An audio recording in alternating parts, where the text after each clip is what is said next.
Halo anak-anak ibu semuanya, saya Ibu Rius Juliana yang akan mengajar mata pelajaran seni budaya.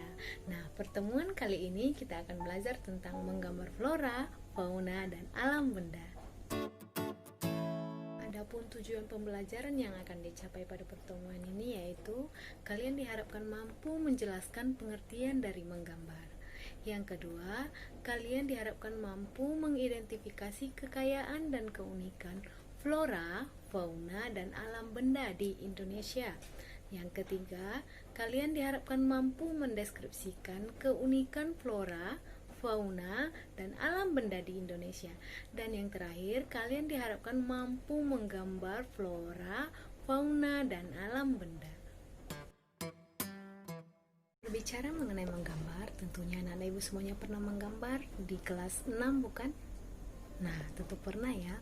Lalu, apa sih pengertian dari menggambar itu sendiri? Nah, ibu akan menjelaskan. Menggambar adalah kegiatan atau proses pengungkapan ide atau gagasan yang dituangkan seseorang melalui gambar. Nah, gambar merupakan bahasa yang universal, di mana jauh sebelum manusia mengenal tulisan, gambar telah digunakan sebagai sarana komunikasi antara manusia dengan roh para leluhur.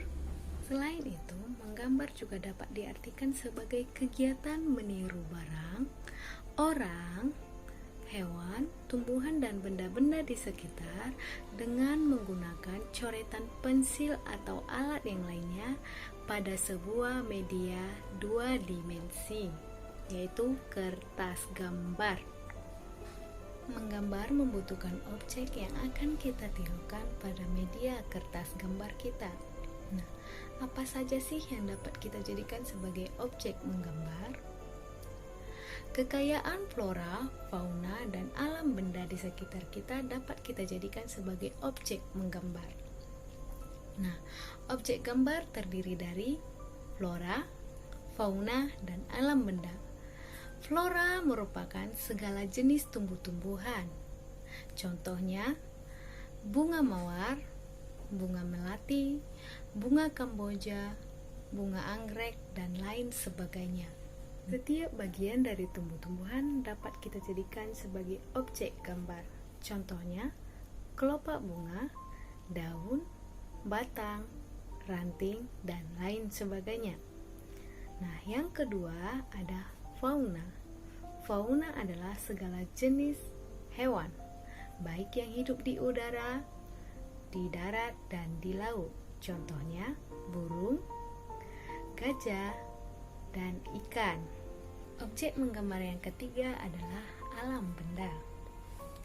Pemandangan, lautan, gunung, dan lingkungan di sekitar rumah kita dapat kita jadikan sebagai objek menggambar. Selanjutnya ada benda-benda. Benda-benda di sekitar ruangan kita atau di dalam rumah kita dapat juga kita jadikan sebagai objek menggambar. Contohnya ada lemari, kursi, meja, dan lain sebagainya. Anak-anak, setelah ibu menjelaskan dari beberapa pengertian-pengertian sebelumnya, nah, coba perhatikan gambar berikut.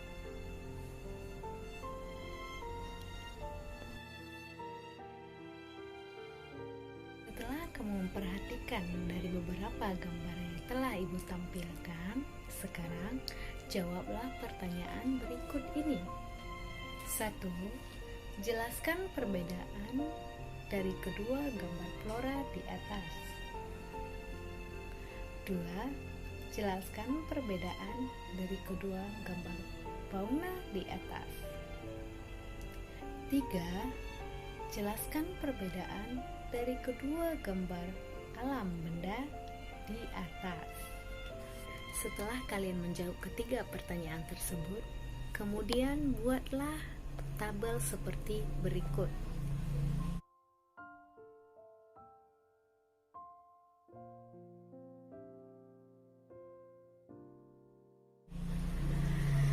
Pada tabel tersebut, buatlah keunikan dari setiap gambar yang telah ibu tampilkan.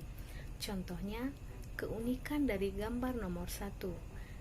Apa keunikan dari burung cendrawasih tersebut. Begitu juga dengan gambar nomor 2, 3, 4, 5, dan 6. Sekian penjelasan dari Ibu. Selamat mengerjakan dan sampai jumpa di pertemuan selanjutnya.